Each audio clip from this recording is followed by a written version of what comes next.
በስመ አብ ወወልድ ወመንፈስ ቅዱስ አሐዱ አምላክ። በስመ አብ ወወልድ ወመንፈስ ቅዱስ አሐዱ አምላክ። በስመ አብ ወወልድ ወመንፈስ ቅዱስ አሐዱ አምላክ። በባሕርዩ ሞት በመንግሥቱ ሽረት የሌለበት ቅድመ ዓለም የነበረ ዓለምን ፈጥሮ ያለ ዓለምን አሳልፎ የሚኖር ሕያው እግዚአብሔር አምላካችን ስለ ቸርነቱና በልባችን አስበን በአንደበታችን ተናግረን ስለማንፈጽመው ስለ ጸጋው ብዛት ሁሉ ስሙ የተመሰገነ ይሁን።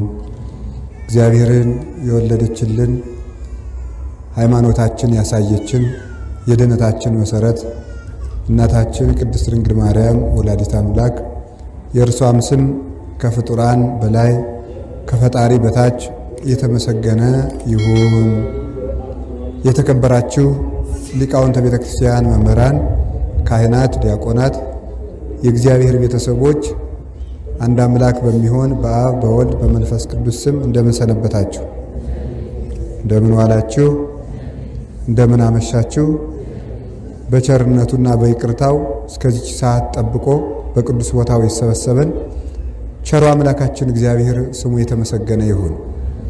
ልቡናችንን ከፍቶ በቅዱስ ፈቃዱ ነፍሳችን የምትድንበትን ትምህርት እንዲያስተምረን ቅዱስ ፈቃዱ ይሁንልን። ዛሬ ንስሐ ክፍል ስንት ነው የምንማማረው? ስንት ነው? 8 ነው። በዚህ እንቀጥላለን። እግዚአብሔር ከሁላችን ጋራ ይሁን። በዚህ በክፍል 8 ላይም የምንቀጥለው በረከተ ንስሐ የሚለው አልጨረስንም። የንስሐ በረከቶች አሁን የምንቀጥለው ሰው ንስሐ የሚገባው ምን ስለሚያገኝ ነው የሚለውን እሱን እናያለን። ከዚህ በኋላ እንደ እግዚአብሔር ፈቃድ ይሄንን ርዕስ 4 ነጥቦችን አንስተን እንጠቀልለዋለን። ከዚህ በኋላ 4 ጊዜ ብንገናኝ እግዚአብሔር ቢወድና ቢፈቅድ እንጨርሰዋለን። የንስሐ መሰናክሎች፣ ንስሐ ለማን ይገባል፣ ለማን እናዘዛለን፣ አፈጻጸሙና ስርዓቱ፣ እነዚህን የመሳሰሉትን በቀጣይ ጊዜያት እንደ እግዚአብሔር ፈቃድ እንማማራለን። ዛሬ ደግሞ የንስሐ በረከት የሚለውን አጥር አድርገን ለመጨረስ እንሞክራለን ማለት ነው። ሰላም እግዚአብሔር ከሁላችን ጋር ይሁን። የንስሐ በረከት አንዱ ንስሐ ከሚያሰጠው በረከት አንዱ ሰውን ማደስ ነው። ዘይሄድሳ ከመንስር ለውርዙትከ ገባሬ ሳይል እግዚአብሔር ወይፈትህ ለኩሉ ግፉአን ይላል ቅዱስ ዳዊት። እርጅናህን እንደ ንስር የሚያድሰው እርጅናህን እንደ ንስር የሚያድሰው ቸርነትን የሚያደርግ እግዚአብሔር ነው ብሎ ቅዱስ ዳዊት ይናገራል። ይሄ እርጅና የሚታደሰው በንስሐ ነው። በምን በኩል ነው የሚታደሰው? ሰውነቱ የሰውየው ሰብዕና ይታደሳል። ሁለተኛ ደግሞ ድንግልናው ይታደስለታል። ባለፈውም እንደተነጋገር ነው በንስሐ አንድ ሰው የሚታደሰው አንደኛ ሰውነቱ ነው፣ ሁለተኛ ድንግልናው ይታደስለታል። እንደምን አድርጎ ነው የሚታደሰው? ጌታችን እንደተናገረ ባለፈውም እንደተነጋገር ነው ሰዎች ኃጢአት በሚሰሩ ጊዜ በምንድን ነው የመሰላቸው? ጌታ ባሮዬ ምንድን ነው የመሰላቸው? ባሮዬ ልብስ አልቦ ዘይጠቅም ግምደ ደርግሃ ውስተ ልብስ ብሉይ።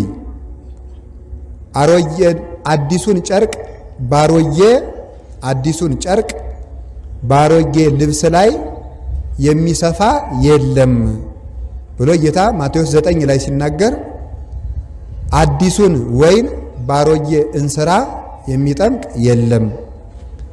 ይሄኛውም ይሄ አዲሱን ጨርቅ ወስዶ ካሮጌ ልብስ ላይ ቢሰፉት አዲሱ ጨርቅ ያሮጌውን ልብስ ቀዳዳ እንደውም ያሰፋዋል። አዲሱን ልብስ መሸከም ይሳነውና ማለት ነው።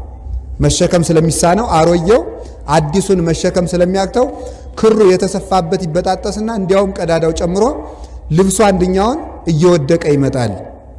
ስለዚህ እንደዚህም ሁሉ ደግሞ አዲሱን ወይን ባሮጌ እንስራ ቢጨምሩት እንስራው ይሰነጠቃል፣ ወይኑም ይፈሳል። አዲስ ልብስ ከአዲስ ልብስ ላይ ይሰፋል፣ አዲስ ወይን በአዲስ እንስራ ይጨመራል፣ ሁለቱም ይጠባበቃሉ። ወይኑ እንስራውን ወይም ማሰሮውን ያለፈዋል፣ እንስራ ከሆነ ደግሞ ያለምደዋል፣ ጠንካራ ያደርገዋል። እንስራው ወይም ደግሞ ረዋቱ ወይኑን ምን ያደርገዋል? እንዲበስል፣ እንዲጠጣ፣ እንዲያምር፣ እንዲሰምር ያደርገዋል ማለት ነው። ስለዚህ አዲሱን ወይን በአዲስ ሸክላ ሊጨምሩት ይገባል፣ አዲሱን ጨርቅም በአዲስ ልብስ ላይ ሊሰፉት ይገባል ብሎ ተናግሯል። አሮጌ ጨርቅና አሮጌ እንስራ የተባለ በኃጢአት የወደቀ ሰውነት በአሮጌ እንስራ ተመስሏል። ያ ከመሰንጠቅ በቀር አይችለውም ተብሎ የተነገረለት ምንድን ነው? ባለፈው አስቀድመን እንደተነጋገር ነው ሕግን መፈጸም ሰው ያቅተዋል ማለት ነው። ሰው ንስሐ መግባት ሲያቅተውና ንስሐ ያልገባው ሰው የሚገጥመው አንዱ ችግር ምንድን ነው? የእግዚአብሔር ሕግጋት ሁልጊዜ ከባድ ይሆኑበታል፣ ለመፈጸም ይቸገራል። ጸልይ ቢባልም ጸሎቱም በጣም ትልቅ ሸክም መስሎ ነው የሚታየው፣ ጾሙም እንደዚሁ። ስለዚህ አሁን አንድ ሰው የእግዚአብሔርን ሕግ መፈጸም ያቃተን ሕግጋቱ ከባድ ስለሆኑ ሳይሆን ምን ስለሆን ነው? እኛ ጉልበት ስለሌለን ነው። ንስሐ ስንገባ የእግዚአብሔርን ሕግጋት የምንሸከምበት ጉልበት ነው የምናገኘው። ስለዚህ ሕግጋቱ ይሻሻሉልን ከማለት ይልቅ ሕግጋቱን ፈጽመን ያልታዘዝነውን ጨምረን ወደ መስራት እናድጋለን ማለት ነው። ስለዚህ ሕግ የሚሰራው ለጠማማ ነው ይላል ቅዱስ ጳውሎስ። ሕግ የሚሰራው ለጠማማ ነው። ከሕግ በላይ የሆነ ሰው ግን ከሕግ አትርፎ ይሰራል። እንዲያውም አባቶቻችን መናኞችንና መነኮሳትን ባይታውያንን ደናግሏንን በምን መስለው ይናገራሉ? ዱር ወርዶ እንጨት ለቅመህና ተብሎ የታዘዘ ልጅ እንጨት ለቅመህ ለማገዶ ይዘህና ተብሎ ቢታዘዝ አባቴ ወይም እናቴ አይሆንለትም ብለው ነው እንጂ እንጨት ለቅመህና ያሉኝ፣ ልጥ ልጬ ገመድ ገምጄ ለስራ ለቤት መስሪያ የሚሆን ገመድ ይዤ ብመጣም አይጠሉም። አይሆንለትም ብለው ነው እንጨት ለቅመህና ብቻ ብለው ያዘዙ እንጂ ገመድ ገምደህና ቢሉኝም ጥሩ ብሰራም አይከፋቸውም። ይህን ብቻ ስራ ማለታቸው አይደለም፣ የኔ አቅም አይተው ነው እንጂ የኔን አቅም አይተው ነው ብለው ያልታዘዙትን እንጨት ለቅሞ በሚመጣ ልጅ አምሳል ልጥ ጨምሮ ገመድ ገምዶ ለቤት መስሪያ ይዞ እንደሚመጣ ሰው እግዚአብሔር እኮ አራቱ ባህሪያት አይስማማላችሁም፣ የዚህን ዓለም ጾር አትችሉትም፣ ባህሪያችሁን አስማምቶ መኖር አይቻላችሁም ብሎ ነው እንጂ በትዳር ኑሩ ያለ በድንግልና መላእክትን መስለን ብንኖር ጠልቶ አይደለም ብለው ከታዘዙት በላይ ክቡር አውስቦ በኩለሄ ወለመስካቡ ሙኒ አልወቱ ስበት፣ ጋብቻ ክቡር ነው ለመኝታቸውም እርኩሰት የለበትም ተብሎ ታዘው ከዚህ ትእዛዝ በላይ በድንግልና በብቸኝነት የኖሩ ቅዱሳን ያልታዘዙትን ጨምረው የሰሩ ናቸው። 7 የጸሎት ጊዜያት አሉ። አይሆንላቸውም ብሎ ነው እንጂ እግዚአብሔር 12ቱን ብንጸልይ አይጠላም ብለው 12ቱን ሰዓት ሙሉ የሚጸልዩ ከዚያ በላይ 24ቱን ሰዓትም የሚጸልዩ እነዚህ ምን ይባላሉ? አትርፈው የሰሩ ይባላሉ። እንደዚሁም ሁሉ 7 አጽዋማት ተሰርተው እግዚአብሔር እኮ አይሆንላቸውም ብሎ ነው እንጂ ብለው መጀመሪያ እስከ 9 በታዘዘው እስከ ሰርክ በታዘዘው እስከ ስርቀተ ኮከብ ወይም እስከ ምሴት ኮከብ እስከሚወጣ ድረስ ከምሽቱ 1 ሰዓት እየጾሙ እስከዚያ ከመጾም አልፈው በቀን 1 ጊዜ እየተመገቡ 1 ጊዜ ከመመገብ አልፈው በ3 ቀን እየተመገቡ ከዚያ በኋላ ደግሞ በሳምንት 2 ቀን እየተመገቡ ከዚያ በኋላ በሰንበት እየተመገቡ ከዚያ በ40 ቀን እየተመገቡ ከ40 ቀን ደግሞ እንግዲህ ዓመቱን ሙሉ እየደፈኑ እድሜ ዘመናቸውን የሚኖሩ አትርፈው የሰሩ ናቸው። እግዚአብሔር የዓመት ልብስ የዕለት ጉርስ ሰጥታችሁ ለቤተ ክርስቲያን 1 ልብስ ለቤት 1 ልብስ አበጅታችሁ ለዓመት ልብሳችሁ ካገኛችሁ የተረፈውን ስጡ ብሏል። ለዕለት ጉርሳችሁ ካላችሁ በቃችሁ ብሏል ብለው ነገር ግን አይሆንላቸውም ብሎ ነው እንጂ ሁሉንም ሰጥተን በረሃብ እንቀመጥ አይከፋውም እግዚአብሔር ብለው ከዚህ በላይ በረሃም ሳይቀመጡ ገንዘባቸውን ሰጥተው ጨርሰው ራሳቸውን ሽጠው ለሰዎች ዋሱ ነው። ገንዘብ መክፈል አቅቶት የታሰረ ካለ እኔ ልታሰርለትና እሱ ይስራ ብለው ራሳቸውን በሰው ተክተው ሰውን እንደ ክርስቶስ ተሽጠው የሚዋጁ እነዚህም ደግሞ ንዑዳን ክቡራን ናቸው፣ አትርፈው የሚሰሩ ይባላል። ስለዚህ አባቶቻችን ምን አድርገው የሰሩ ናቸው ሲባል አትርፈው የሰሩ ናቸው። የራሳቸውን ጉድለት ሞልተው ጎደሎ የሌለባቸው ከሆነ በኋላ ትርፍ በመስራታቸው ምክንያት የትውልዱን ጎደሎ በልመናና በጸሎት ከእግዚአብሔር ለምነው ያስሞላሉ። እንዲያውም ከ10ኛው የቅድስና ደረጃ ከደረሱ በኋላ እነሱ አይለምኑም። ሰው ከእናቱ ቤት ካለው የማሰሮ ውሃ ቀርቶ ለተጠማ በእጁ እንደሚሰጥ እናቱን ማስፈቀድ እንደማያስፈልገው ቅዱሳን ለ10ኛው የቅድስና ደረጃ ከበቁ በኋላ እንዲያውም ከ8ኛው በላይ እግዚአብሔርንም እስከ መለመን አይደርሱም። የእግዚአብሔር ጸጋ በእነሱ አድራ ትገኛለችና እግዚአብሔርም ራሱ በእነሱ አድሮ ስላለ ጸጋን ከቤቱ ካለው ዕቃ አንስቶ እንደሚሰጥ ሰው አንስተው ለፈለገ ሰው ይሰጣሉ እንጂ አይለምኑም። ይህን ያደረጉበት ምክንያት አትርፈው ጽድቅን በመስራታቸው ምክንያት ነው ማለት ነው። ስለዚህ ሰው አትርፎ ከመስራት ባነሰ እንኳን የታዘዘውን ለመስራት ሕግ ከባድ የሆነበት የእግዚአብሔር ሕግ ከባድ ስለሆነ ሳይሆን ሰው አቅሙን በኃጢአት ስላደከመ ነው ማለት ነው። ያ ደግሞ የሚሆነው ምንድነው? በንስሐ ሲታደስ ወደ ቀደመ ጉልበቱ ይመለሳል ማለት ነው። ስለዚህ እግዚአብሔር እንደ ንስር አቅመቢስ ለማስቀደም ለመጾም ወይም ጽድቅን ለመፈጸም ከባድ የሚመስለንና ይሄ አይዘለቅም ብለን ወይም እንደ ቸርነቱ ይማረን እንጂ ይሄ አይዘለቅም ብለን ለደመደምን ወይም ደግሞ እግዚአብሔር መቼም አይምረኝም ብለን አንዘልቀውም ብለን ለተቀመጥ በንስሐ ታድሰን የማይዘለቅ ነገር እንደሌለ አቅም የምትሰጠን ንስሐ ናትና ንስሐ ሁሉን የምታድስ ናት። ሰውን ታድሳለች። እንደምን አድራ ነው የምታድስ ሲባል ዘይሄድሳ ከመንስር እንደ ንስር ታድሳለች። ፊንክስ የሚባል ወፍ አለ። ፊንክስ እስኪ ፊንክስ በለው። ምን አላችሁ? ፊዚክስ እንዳትሉ ምንድነው ያላችሁት? ፊንክስ ነው። ፊን ነው ን ፊንክስ ፊንክስ ነው። ፊንክስ እሱ ምንድነው? ምን አይነት ወፍ መሰላችሁ? የንስር ዝርያ ነው። ሲያረጅ ምን ያደርጋል መሰላችሁ? እንጨት ይከምራል። እንጨት ይከምራ እንጨቱን በእውነቱ የሚነድ እንጨት ሰብስቦ አንድም በዚያ አካባቢ ሲሽከረከር ይላሉ አባቶቻችን፣ በዚያ አካባቢ ሲሽከረከር ሰዎች እንዳረጀ ይገነዘቡና እንጨት ይሰበስቡለታል። ለንስሩ ማለት ነው። ሰብስበው ያኖሩለታል። ከዚያ በኋላ አብዶ የሚባል ጭቃ አብዶም ይለዋል ያው ነው የሚባል ጭቃ አለ። ከውቅያኖስ ዳርቻ የሚገኝ ልዩ ጭቃ ነው።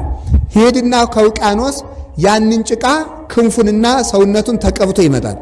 ሰውነቱን ተቀብቶ ይመጣና ከተከመረው እንጨት ጋር ክንፉን እያማታ ይመታዋል። ከዚያ በኋላ ከእንጨቱ እሳት ይወጣና ይበላዋል ማለት ነው። ንስሩ ይቃጠላል።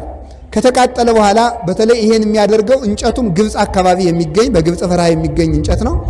ያንን ሰውነቱን በእሳት ካቃጠለ በኋላ ምን ያደርገዋል መሰላችሁ?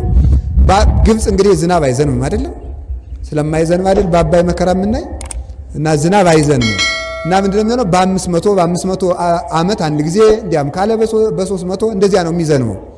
ያም የሚዘንበው ለምንድን ነው? ንስሩን ለማደስ ነው። እግዚአብሔር እኮ ይገርማል። ለንስር እርጅና ብሎ እግዚአብሔር ዝናብ ያዘንባል። ለሐድሶተ ንስር ያዘንባል። ሲያዘንብ አመድ የነበረው ምን ያደርጋል መሰላችሁ? አጥንቱ ጉልጥምቱ አመድ ሆኗል። ግን አመዱ የእንጨት አመድ አይደለም። የምን አመድ ነው? የንስር አመድ ነው። የንስር አመድ ስለሆነ አመዱ በመጀመሪያው ኩብኩባ ወይም ትልትል እጭ መስሎ ይፈለፈላል። በሁለተኛው ቀን ምን ያደርጋል መሰላችሁ? ድንቢጥ የምትባል ወፍ አለች። እንደውም አባቶቻችን ዘማዊት ነሽ ዘማዊት ናት ይሏታል።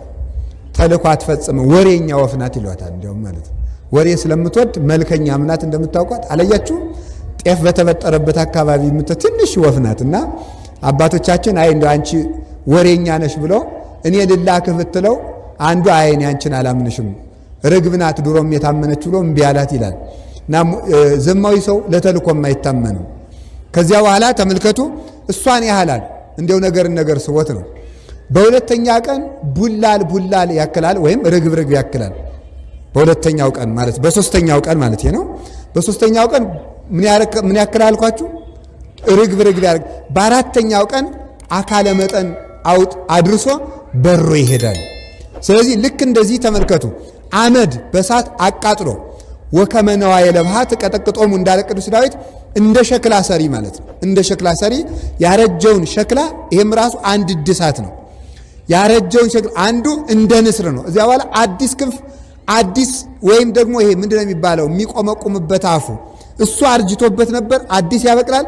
የሚበርበት ክንፉም አይደክምም። ይሄ በተመስጦ ነው የሚመሰለው። በተመስጦ ሰይዱን ትጋሃ ሌሊቱን ጻዊሙን ይሄንን አይሰለችም። ጾም አይሰለቸውም። ጾም ማለት ምን ማለት መሰላችሁ?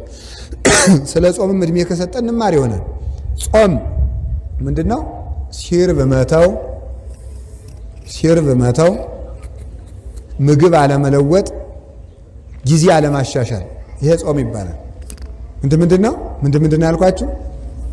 ሲርብ መብላት ብያለሁ አላልኩ?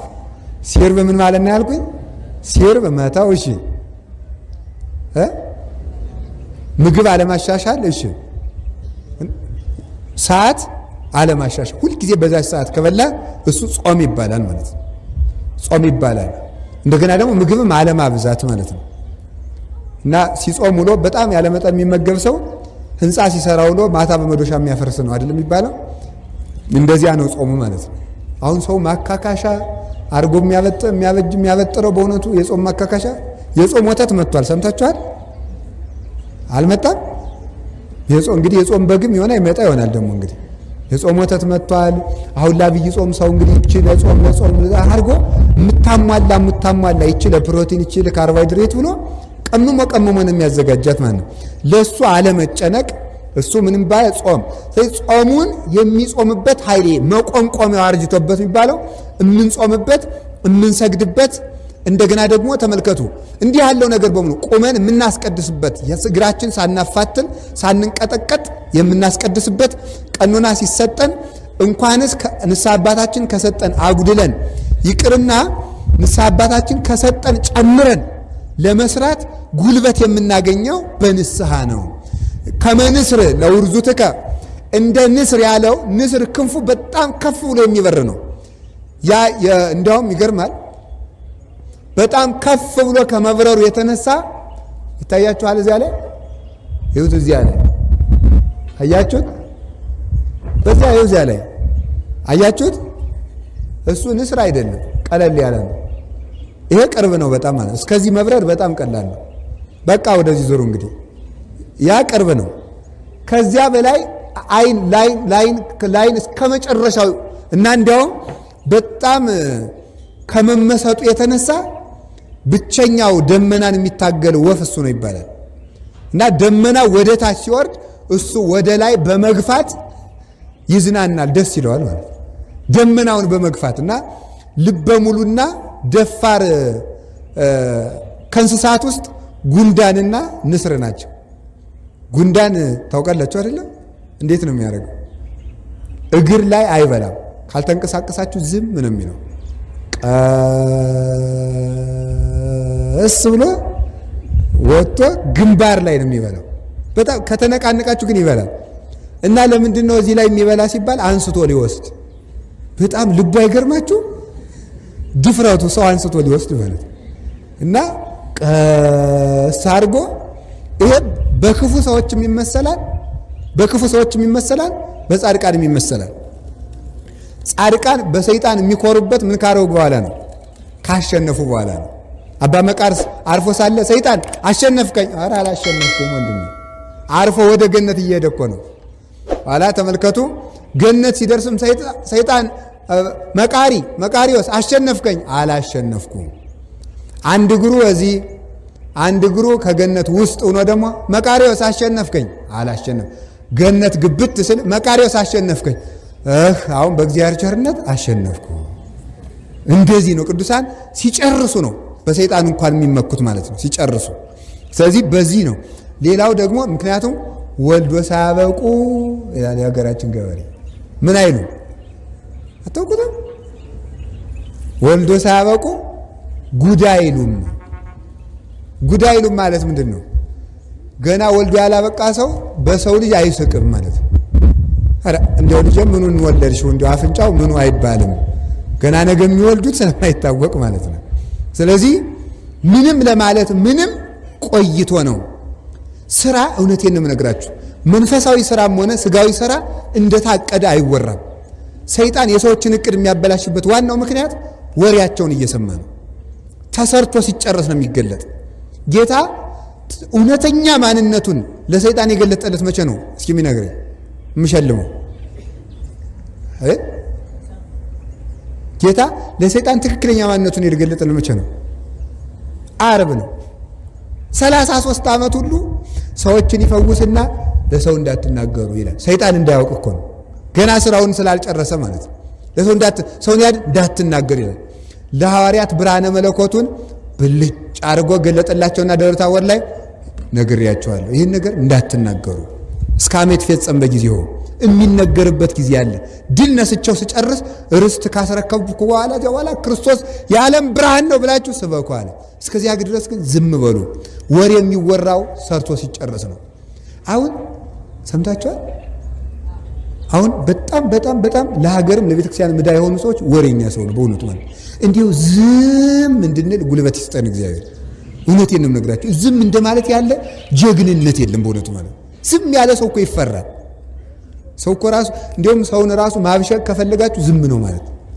አሁን ራውን ሰው ሰድቧችሁ ዝም አላችሁት እብድ አድርገኝ ነው የማትመልስልኝ ይላል። ይሁላችሁ ሰው የሚነደው እንዲያውም ዝም ሲሉት ነው። ወሬ በማውራት ስድብ በመፎከር በመሸለል ሰው አይነደውም ማለት ነው። ሂዱ ሰይጣን ራሱ የሚነደው ዝም ሲሉት ነው። አባ ፓምቦ ዝም ቢል ሰይጣን እርር አለ። እንዴት አድርጌ ላስወራው ይሄን ሰውዬ ብሎ ማለት ነው። አንዲቱን ብርሌ በጣም ብዙ ሻጋንንት ያዝ በቀኝ ያዝ አይዞ አንሳ እየተባባሉ ሊያስወሩት ማለት ነው። እዛ እሱ ምን አላቸው? ይሄ የሚያሳየው አቅመቢስነታቸውን ነው አላቸው እንጂ ጀግንነታችሁን አያሳይም። አንድ ብርሌ ለብዙ ሻጋንንት በጣም ደካማ መሆናችሁን ዛሬ አየዋችሁ። አባ እንጦንስንም ከባቱ ለማስወጣት ብዙ አንበሳ፣ ብዙ እባብ፣ ብዙ ጊንጥ፣ ብዙ እንሽላሊት ብለው መስሎ ይሄድባቸዋል ከባታቸው ማለት ነው። ዘዋላ በመጀመሪያው ቀን በድንጋይ ደብድበው ቀጥቅጠው አስተኝተውታል። ቆሞ መጸለይ አቅቶት ተንጋሎ ነው የሚጸልይ። መውጣት አቃቱ። ከዛ በኋላ እዚያ ተንጋሎ ከሚጸልይበት አንድ ሰው ተሸክሞ ወሰደው። ከዚያም ተመለሰ።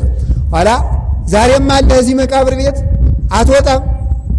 ከዛ በኋላ ዘንዶ መስሎ አንዱ እንዳይጥ ሆኖ፣ አንዱ እንደ ጊንጥ ሆኖ፣ አንዱ እንደ እባብ ሆኖ፣ አንዱ እንደ አንበሳ ሆኖ፣ አንዱ እንደ ጅብ ሆኖ ይህ ሁሉ አውሬ ቤታችሁ ቢመጣውን ዛሬ ሌሊት ምን ታደርጋለች? ይህ ሁሉ ተሰብስቦ መጣ። ምን አላቸው እሱ?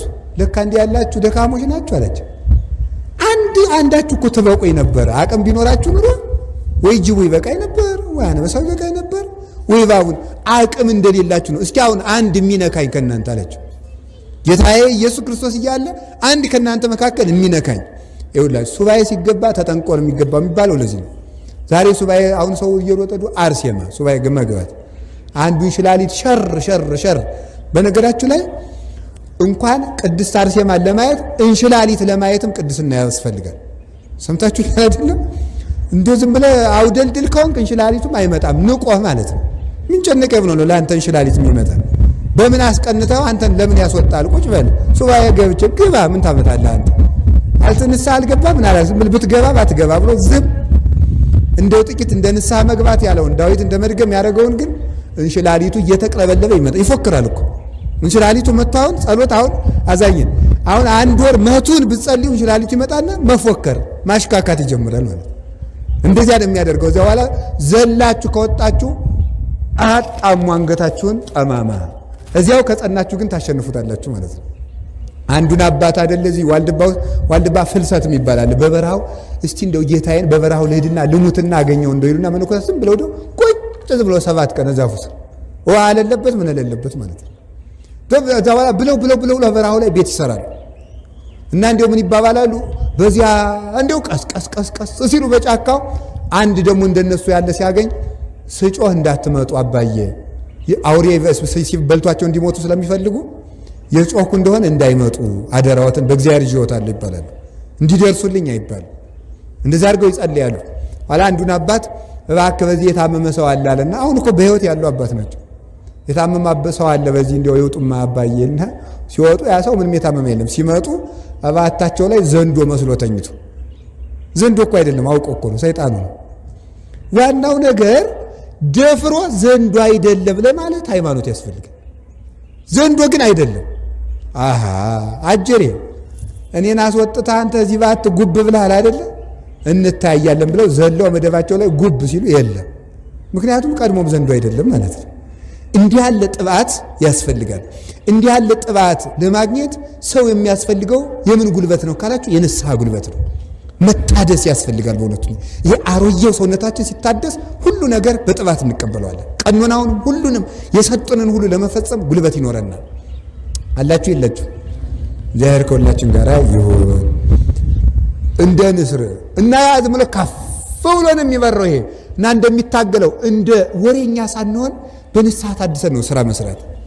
ይሄ ጉንዳንም ከጨረሰ በኋላ ንስር ደግሞ ደስ የሚለው እላይ ወጥቶ ሞገዱን ይታገላል። ክርስቲያን በመከራ ደስ ይለዋል። መከራን የምንታገልበት ሰማያዊ ክንፍ ይሰጠናል። እንደገና ከመንስር ንስር ከፍ ብሎ እንዲበር ተመስጦ ይሰጠናል። አሁን ብዙ ጊዜ ሁላችን ጸሎት ስጸልይ ህሊናዬ አይሰበሰብም፣ እንደዚያ በዚህ ምክንያት ጸሎት እያቋረጥኩ ነው እንላለን። ስለዚህ አንዱ ሐሳባችን ከሚበትንብን ጉዳይ መካከል ንስሐ ለመግባታችን ነው። ምክንያቱም ንስሩ ክንፉ ሲያረጅ ከፍ ብሎ መብረር አይችልም። እዚች አካባቢ ነው የሚበረው። ሰው በንስሐ ሲታደስለት ግን ከፍ ብሎ ይበራል። ሰው ንስሐ ካልገባ ምድራዊ ነገር ነው የሚያስበው እንጂ ሰማያዊ ነገር ማሰብ አይችልም። ስለዚህ ተመስጦ ማግኘት የሚቻለው ንስሐ በመግባት ስለሆነ ለተመስጦም ንስሐ ያገለግላል። ሌላው እንደምን እንደ እርኩም ታውቃላችሁ? ከባድ ነው እንግዲህ ለመግባባት ራሱ። እንደ እርኩም ማለት ይሄ የአሞራ ዝርያ ሆኖ አንገቱ ላይ ቀይ ያለበት አፉ በጣም ረጅም የሆነ ትዛላችሁ። ገበሬው እንደው ምን ይላል? እርኩም አርሸ ነው የምበላ ቆፍሬ ይለዋል። ቀና ካለ አርሰህ ነው ማለቱ ነው ይላል። ቆፍር ካለ አይ ቆፋሪ መሆኔ ነው ይላል ማለቱ ማለት ነው። እና እርኩም በጣም ረጅም ነው። ግልገል ሁሉ ይበላል መሰለኝ። እሱ አፉ ኦፋ ውስጥ ነው መሰል የሚለው በግዙ ማለት ነው። እሱ ወይም ጭልፊትም ሊባል ይችላል። ከጭልፊት በርግጥ ይለያል። እሱ መሬት ለመሬት በጣም ትልቅ ጥቁር አሞራ ነው። እሱ ሲያረጅበት ይሄድና ከአለቱ ላይ ያማል። ጥርሳችሁን በድንጋይ ብለው ያማል። እና እንደዚህ አዩትማ ጥርሱን ይወስድና ከአለቱ ላይ ወዶ ነው ለቅሞ መብላት አቃተዋል። ለቅሞ ህይወቱን ለማቆየት ብሎ እያመመው ይላል ውልቅ ብሎ ይወጣለታል። የኛንም ይሄንን አሮየ ጥርሳችን አውልቆ ይጣልል። ከዚያ በኋላ አዲስ ጥርስ ይሰጠዋል። ይሄ አዲስ ጥርስ ማለት ምስጢር ለመመርመር የሚያስችል ጠንካራ አይምሮ ማለት ነው። እኔ እኮ እዚህ ራሱ እኮ ታዝቢያቸዋለሁ። አሁን እዚህ አጣጣሚ ሚካኤል ጉባኤ አለ፣ አደባባይ ኢየሱስ ጉባኤ አለ፣ እኔ ጋር የምንገናኘው ብቻ ማለት ነው። ደብረ ሮያን አባ ጃል ተክለ ሃይማኖት አለ፣ ልደት አለ። አደባባይ ኢየሱስ ይሄን ያህል ሰው አይመጣም። የማትመጡበት ምክንያት ትምህርቱ ከባድ ስለሆነ ነው። የህይወት ትምህርት ስላልሆነ ዕብራውያን ምስጢረ ሥላሴና ምስጢረ ሥጋዌ ስለሆነ እዚያች አይመጣም ሰው። አንድ 10 ሰው ነው የሚመጣው ማለት ነው። ስለዚህ ጥርስ የላችሁም ማለት ነው። አጥንት መቆርጠም አትችሉም፣ ገንፎ መዋጥ ብቻ ነው የምትችሉት ማለት ነው። ያ ጥርስ የሚገኘው ምን ሲሆን ነው? ንስሐ ስንገባ ነው። ከፍ ያለ አይምሮ ማግኘት የሚቻለው ሰው ንስሐ ሲገባ ብቻ ነው። ያንን እንደ ንስር እንደ እርኩም አድሶ። ምክንያቱም ይኸውላችሁ ልጅ ጥርስ ሳያወጣ ቆሎ ይሰጣል እንዴ? አይሰጥም። ከበድ ያለ ነገር መመርመር የሚቻለው የአይምሮ ጥርስ ሲኖረን ነው። ያ የሚገኘው በንስሐ ነው። እንደ እባብ ሰውነቱ ሲያረጅበት 40 ቀን መሬት ሰንጥቆ ጾሞ ከዛ በኋላ በ40ኛው ቀን ይወጣና በድንጋዩ መካከል ሲያልፍ ልብሱ ግፍፍ ብሎ ይወጣልና አዲስ ሙሽራ ሰውነት ያወጣል። እባብ ንስሐ መግባቱ ነው። ያን ራሱ ተንኮሉ አይደል እንዲያሮጅ የሚያደርገው። እባብን እኮ ምግርግራችን ላይ እባብን እግዚአብሔር ምን ነስቶታል? እግር አንድ በሉ፣ ጆሮ፣ መብል። ይኸውላችሁ እባብ ድሮ ጊደር አይደል የሚያለው፣ ኋላ ምን አለ? እግሩን ስብስብ አድርጎ ሆዱ አስገባበት። እኛም እኮ እግር የለንም አሁን ማለት ነው። ወደ እግዚአብሔር የሚመጣ እግር የለም፣ የሚሰግድ እግር የለን፣ የሚቆም እግር የለን። ቁጭ እንደው ጸሎትም የሚሞክር ሰው ካለ ቁጭ ይላል። ዛሬ ቁጭ ሲል አያ እንቅልፍ ተረግርጎ ይመጣል። እዚያ በኋላ ተኝቶ ቁጭ ነው በቃ። ይሄ ምንድነው? ይሄን የሚያመጣው ምንድነው? እግር የለንም። ወደ ቤተ እግዚአብሔር የሚፋጠን የሚሰግድና የሚቆም እግር፣ እነዚህ ሶስቱን ያሟላ እግር ያስፈልገናል በእውነቱ ማለት ነው። ያንን እግር ማግኘት የሚቻለው ንስሐ በመግባት ነው። እባብ እግሩን ያጣው በኃጢአቱ ስለሆነ ማለት ነው። እባብ ጆሮ የለውም፣ ይገርማቸዋል። ጆሮ የለውም። ለምን? ሰይጣንን ስላዳመጠ ጆሮውን ሙልጭ አድርጎ እግዚአብሔር ደፍኖታል። ደፍኖ ጥቂት ይቀዳዳል። እና እባብ ቢመክሩት አይሰማም፣ ቢማከሩበትም አይሰማም። ዝም ብሎ የምታየውን ብቻ ነው። አሁን ይችን እባቢቱ ምን ታደርጋላችሁ መሰላችሁ? በቃ እሳት እናምጣና እንተኩሳት ብትሏት አትሰማም። ወከማሮ የምት ጽምምት ዘኒሃ ያለው ቅዱስ ዳዊት ይሄ ነው። እንደ ደንቆሮ እባብ ናቸው አሕዛብ ያላቸው ለዚህ ነው ማለት ነው። ስለዚህ እንዲያውም እሱ ብቻ መሰላችሁ ጆሮዋ ከነበረበት ላይ የሆነ ወንፊት ቀዳዳ ነገር አላት እና የእባብ ከጭንቅላቷ መርዛላት ከጅራቷ ጫፍ መርዛላት እና ጅራቷን ታጥፍና ጫፉን ጆሮዋ ላይ አርጋ ትተኛለች። አርጋ ስተኛ እሱ በፀሐይ ይቀልጥና ቀዳዳው በቀበዚያ በወንፊቱ ይገባና የራሷ መርዝ ይገላታል ማለት ነው። ግበ ከረየ ወደ ሃየ ወይ ወድቅ ውስተ ግብ ዘገብረ፣ ጉድጓድን ቆፈረ መሰናክልን አዘጋጀ በወደቀው ጉድጓድ ወደቀ እንዳለ ቅዱስ ዳዊት ክፎችን የራሳቸው ክፋት ያጠፋቸዋል የሚባለው ስለዚህ ነው ማለት ነው። ስለዚህ እንደ እባብ ጆሮም እንዳናጣ እግርም እንዳናጣ መብል የእባብ ምግቡ ምንድን ነው? አፈር ነው። አፈር ብላ አይደል ያለው? ሰው አፈር ብላ ይባላል። ለመጀመሪያ አፈር ብላ ተብሎ የተረገመ ማን ነው? እባብ ነው። ስለዚህ በምድራዊ ሐሳብ ተጠምደው የሚኖሩ ሰዎችም እባቦች ናቸውና አንድም አፈር መብላት ለሰው ልጅ ሞት ነው። ሞት እንዳይታዘዝብን አድሶ ለትንሣኤ ዘጉባኤ የሚያበቃን ምንድን ነው ሲባል ንስሐ ነው። ስለዚህ የንስሐ አንዱ ሀብቱ ማደስ ነው። እስኪ ማደስ በሉ። አንደኛ ድንግልናን ያድሳል። ድንግልናን ያድሳል ማለት ሰው ንስሐ ሲገባ በዝሙት የወደቀ ቢኖር እሱ ይታደስለትና ደናግላን ማግኘት የሚችሉትን ሁሉ ያገኛል። ተክሊል ግን አያገኝም። በዚያቸው ማስታወስ ይገባል ብዬ ነው። ሰው ደግሞ እንደሚገባው አድርጎ እንዳይወስድ እንደሚገባው ማለት ነው። ስለዚህ ተመልከቱ፣ ሁሉን ነገር ማግኘት ይችላል አንድ ሰው። ሁሉን ነገር ስጋው ደሙን ያገኛል፣ ቤተክርስቲያንን ያገኛል፣ መንግስተ ሰማያትን ያገኛል። ማንኛውንም ጸጋ ማግኘት ይችላል። በደመና መሽከርከር፣ በክንፍ መብረር፣ መሰወር፣ በነፋስ ክንፍ መጫን፣ በባህር መጥለቅ፣ በመብረቅ መጫን እና አቡነ ገብረ መንፈስ ቅዱስ ከደረሱበት ክብር መድረስ ይችላል። ሰው የፈለገ ሺህ ጊዜ ዘማዊ ቢሆን ተመልሶ ለዚህ ክብር መብቃት ይችላል። ስለዚህ ንስሐ ይህንን ክብር ትሰጣለች። ድንግልናውን ታድሳለች። ሰውነቱን፣ ነፍሱን፣ ስጋውን አድሳ ለነፍሱም ለስጋውም ጉልበት ትሰጠዋለች ማለት ነው። አላችሁ። እግዚአብሔር ከሁላችን ጋር ይሁን። ሌላው ንስሐ የተወሰደ ጸጋን ትመልሳለች። የተወሰደ ጸጋን እንትላለች ትመልሳለች ማለት ነው። የተወሰደ ጸጋን ትመልሳለች። የተወሰደ ጸጋ ያው ሁልጊዜ ስለሚነገር የሰው ጸጋ የተመለሰው በምንድን ነው? በሉ እንጂ የሰው ጸጋ ነበረው አይደለም ገነት ውስጥ። እሱን ያስወሰደብን ምንድን ነበረ? ላለመተረክ ብዬ ነው። ምንድን ነው ያስወሰደብን? ኃጢአት ነው።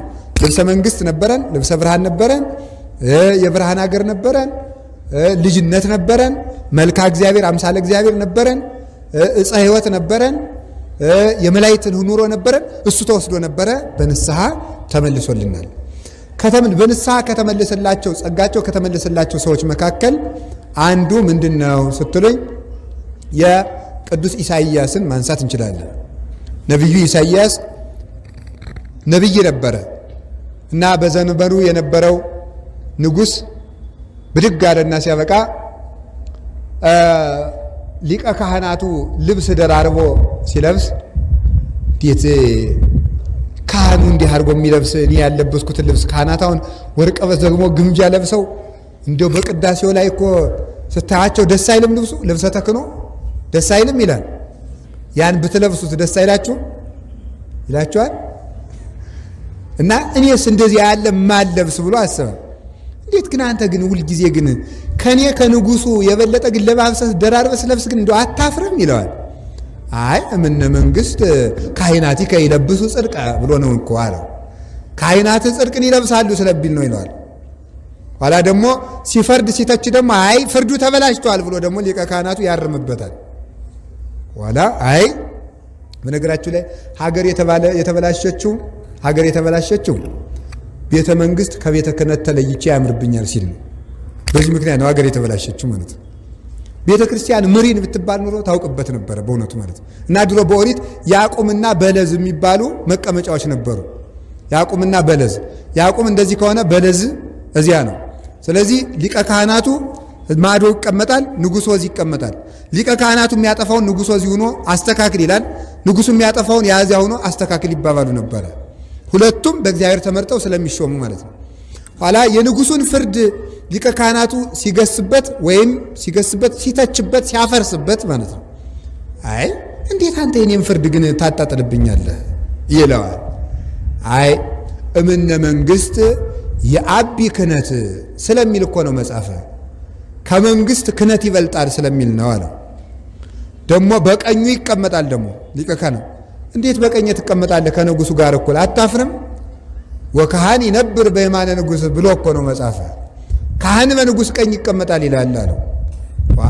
እንግዲህ እንዲህ እያለ እየጠቃቀሰማ ካስቸገረኝ እኔስ መቼስ በእናቴ ቤተ መንግስት በአባቴ ቤተ መንግስት ቢሆን በእናቴ ቤተ ክህነት አይደለሁም እኔም ቢሆን እለብሳለሁ አለና ለባብሶ ሊያጠን ገባ። ይኸውላችሁ በጣም አስቸጋሪ እኮ ነው። ቤተ ክህነት ሲደፈር ወታደር ሆኖ ይቀጥላል እንጂ ወታደር ቄስ ልሁን ሲል ችግር ይመጣል። ችግር የሚመጣው የዚህ ሲነሳ ነው።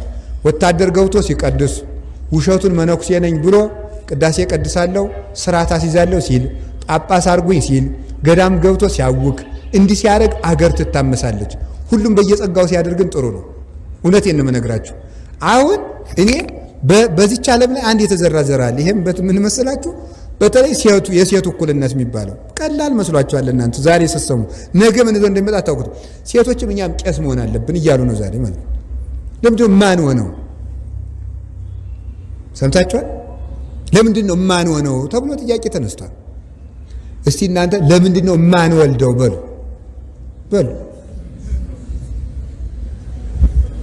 ለምንድን ነው ማትወልዱት?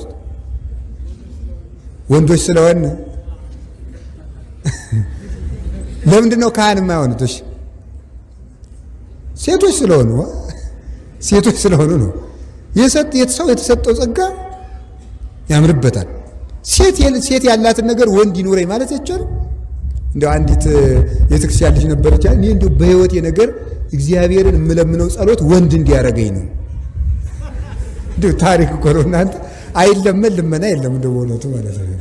ያ የማይሆን ነገር መለመን በጣም ነውር ነው። የሌለንን ነገር ስንለምን ያለንን ነገር እናጣለን። ችግሩ እሱ ነው። እና አሁን እስኪ አንድ ንገራችሁ። አይን ሀ ያያል፣ ለ ይሰማል፣ ሐመሯ ያሸታል፣ መ ያላምጣል። እሺ ምረጡ። ያያል ለምን አይሰማም? የአይን እኩልነት እናረጋግጥ እንግዲህ በሉ እንግዲህ እናረጋግጥ እንግዲህ። ለምን አያሸትም? ስለዚህ እግዚአብሔር ጨቁኖታል። አይን አልጨቁነውም። ማየት ነው ጸጋ ከተባለ ማየት ነው። መስማት ነው ጸጋ የተባለ መስማት ነው። ስለዚህ ሰው በየጸጋው ስለሚያድር እንጂ የበላይና የበታችነት አይደለም። በዚህ ምክንያት አሁን አገር አበላሽተዋል። እኔ የሚገርመው አንድ ቦታ አይቼ ውጭ አገር ነው ፓትርያርኳ ሴት ናት እና የመስቀል በዓል በአጋጣሚ እዚህ ሀገር ነበርኩኝ። የወረዳው ሊቀ ካህናት ምንታት መሰል መታ፣ እኔም አብሬያት ፎቶ ተነስቻለሁ። ማለት እዚህ እንደው እስቲ ለማስረጃ ብዬ ለሰው እንዳሳየው ብዬ ነው። እና ንግግር አደረገች። ሱሪዋን አርጋ ጃኬቷን አርጋ ምንድን ስትባል ሊቀ ካህናት እንደዚህ ያደረጉና እንደዚህ ካደረጉ በኋላ እነዚህ ስካንዲኔቪያን ሀገሮች የሚባለው ውስጥ ማለት ነው እንደዚህ ፓትርያርኳም ሴት ሊቀ ካህናቷም ሴት አደረጉ። ይሄን ካደረጉ በኋላ ምን እንዳደረጉ ታውቃላችሁ? እኔ 3 ነው 4 ቸርቾቻቸውን አይቻለሁ። ግማሾቹ ጭፈራ ቤት የሆኑ፣ ግማሾቹ ሰይጣን የሚመለክባቸው፣ ግማሾቹ መዝናኛ ሆኑ። ብለው አጠፉት። የማይሆን እኩልነት እናስረግጣለን ስንል ጨርሶ ከቤተ ክርስቲያን እቅፍ እንወጣለን ማለት ነው። እየሰማችሁ ነው ይሆን? እግዚአብሔር ከሁላችን ጋራ ይሁን። ስለዚህ ሰው እንደ ጸጋው ማደር ያለበት ማለት ነው። ሰው እንደ ጸጋው አደረ። እንኳንስ ሴቱም ካህን ሊሆን ማለት ነው። እንደውም ምን ማለት ነው የሚጀምሩ እኔ የኛ ልጆችም ወግተውኛል። ውጭ ሀገር የተወለዱ ልጆች ምን ብለውኛል? አይ ቅዱስ ጳውሎስ እኮ ሴት ካህን አትሁን ያለ አለ በዚያ ዘመን በነበረው ባህል ስለጻፈው ነው ብሎ ነገረኝ። ኢየሱስ ክርስቶስ በሉ ትናንትም ዛሬም እስከ ዘላለሙ ሕያው ነው። ምንድን ነው? ሕያው ነው። እግዚአብሔር ተመልከቱ፣ እግዚአብሔር ለትናንትና ሌላ መጽሐፍ ቅዱስ፣ ለዛሬ ሌላ መጽሐፍ ቅዱስ፣ ለነገ ሌላ መጽሐፍ ቅዱስ አለው። የትናንት ነው ለዛሬም እንዲሰራው ነው የተጻፈ ነው። ምክንያቱም ከአንድ መንፈስ ቅዱስ ተቀድቷልና ማለት ነው። ከአንድ መንፈስ ቅዱስ ስለተቀዳ በእግዚአብሔር ጸጸት የለበትም። እግዚአብሔር ይጸጸት ዘንድ ሰው አይደለም። ሲበሉ እግዚአብሔር ይጸጸት ዘንድ ምንድን አይደለም? ሰው አይደለም። እንኳንስ ሴቶችም ካህን ሊሆኑ ወንዶችም ሁሉም ካህን ይሆናሉ? አይሆንም። 5000 ሰው እንጀራ እንዲበላ ተፈቅዶለታል። 5000 ሰው ካህን እንዲሆን ግን አልተፈቀደለትም። የክህነትን ምስጢር ያሳየ ለ12ቱ ብቻ ነው። የጸሎት ሐሙስ ዕለት ማታ ማቴዎስ ወንጌል ምዕራፍ 26 ቁጥር 26 መመልከት ትችላላችሁ። ለ12ቱ ሐዋርያት ነው የክህነትን ምስጢር የሰጠ። የበላ ሁሉ ካህን አይሆንም፣ የተጠመቀ ሁሉ ካህን አይሆንም፣ የተጠራ ሁሉ ካህን አይሆንም፣ ያመነ ሁሉ ካህን አይደል። ሁላችንም ካህን ነን ይል የለ መጽሐፍ ቅዱስ ቢባል ካህን ማለት አገልጋይ በሚለው እግዚአብሔርን ለማገልገል ሁላችንም ካህን ነን። ሰምታችኋል? እግዚአብሔርን ለማገልገል ሴቶችም ካህን ናቸው። ምክንያቱም ተክነ ምን ማለት ነው? ግዕዙ አገለገለ ማለት ነው። ካህን ማለት ምን ማለት ነው? አገልጋይ ማለት ነው። ክህነት ማለት አገልግሎት ነው። ለማገልገል ሁሉም ሰው ሁሉም አማኝ ክርስቲያን ሁሉ አገልጋይ ነው። ስርዓት ምስጢራትን ለመፈጸም ግን የተለዩት ብቻ ናቸው። ለማገልገል ማርያምም ማርታም አገልግለዋል። ክህነትን ለመፈጸም ግን ሐዋርያት ብቻ ይህንን ይሰጣቸዋል። ስለዚህ ሀገርና መንግስት የሚፈርሰው በምንድን ነው ካላችሁኝ፣ ቤተ መቅደስ ሲደፈር ነው። ቤተ መቅደስ ሲደፈር በሉ አዛ ንጉሡ ዖዝያን አጥናለሁ ብሎ ገባ። ለምጽ ወጣበት፣ እዚህ ላይ ከከንፈሩ ላይ ሁሉ ወጣበት። ቢወጣበት በሻሽ ሸፈነው፣ ከሻሹ ላይ ወጣበት። ዋ ግንብ ልግባ እንጂ ብሎ ቢገባ ግንቡ ላይ ለምጽ ወጣ። ኧረ እዚህ ቤት ለምጻም አለ የተባለ እዚህ ቤት አይደለም፣ በዚያ ቤቱኛ ነው የተናገርኩኝ። የማይክርስቶስ ቤት ነው። ኧረ እዚህ ቤት ለምጻም አለ፣ እዚህም ይኖራል። ዋ አይኖርም? እዚህ ቤት ለምጻም የለም አለ የለም? እናንተ ለምጻም ናችሁ እንዴ? ምኑ ናችሁ ነው እንዴ? እናንተ ለራሳችሁ ትኮራላችሁ እንዴ? ለምጻም ማለት ኃጢአተኛ ማለት ነው። ኃጢአት የለባችሁም እንዴ? እኔም ለምጻም ነኝ። ሁላችንም ኃጢአት አለብን በእውነቱ ማለት ነው። እንዲያውም እንብርብሬ በቃ ስለ ለምጻውን አላወራም፣ ጊዜ ይመሽብናል። ስለዚህ እዚህ ቤት ለምጻም አለ እየተባለ አስቸገረ። በዚህ ምክንያት በዘመኑ የነበረው ነቢይ ማን ነበረ? ኢሳይያስ ነበረ። ፈርቶ አፍሮ ንጉሱ ቢቆጣኝስ ብሎ ከቤተ መቅደስ አትግባ ሳይል ዝም አለው። ፈሪ መምህር፣ ፈሪ ካህን፣ ፈሪ ጳጳስ ለሀገር መቅሰፍት ያመጣል። እውነት የማይናገር ማለት ነው። እውነትን የማይናገር ይሄ ለሀገር መቅሰፍት ያመጣል። ኢሳይያስ ዝም በማለቱ ነው መቅሰፍት የመጣው። እግዚአብሔርም የትንቢቱን ጸጋ ነጠቀው፣ ዲዳ አደረገው። ምንም የማይተነፍስ ሆነ። ንጉሱንም አውጥተው ይሄ መምለኪያ ጣዖት ደግሞ ዛሬስ ብሎ ዝም ብንለው ደግሞ መቅደሳችን ገብቶ ያረክስብናል ሆነ። አውጡት ብለው አውጠው አስረው አወጡት። ልጁ እንደ ምስሌኔ ሆኖ ቤተ መንግስቱን ጠበቀለት። ንስሐው ገብቶ ስሬት ሲያገኝ ሲፋቅለት ወደ ቤተ መንግስቱ ተመለሰ። ሁላችን ይመልሰን። ነቢዩ ኢሳይያስ 28 ዓመት የትንቢት ጸጋው ተገፎበት ኖረ። ሲያለቅስ ሲኖር ዖዝያን ሞተ። ዖዝያን ሲሞት በዓመቱ ታሪክ እኮ ዘመን እኮ ስንቱን ያስተዛዝባል። ዖዝያን በሞተ በዓመተ ሞተ ዖዝያን ንጉሥ። ተመልከቱ፣ በሁለቱም ያሰዳል። እንግዲህ ዖዝያን በሞተ በዓመቱ በሞተበት ዓመት ተብሎም ይነገራል።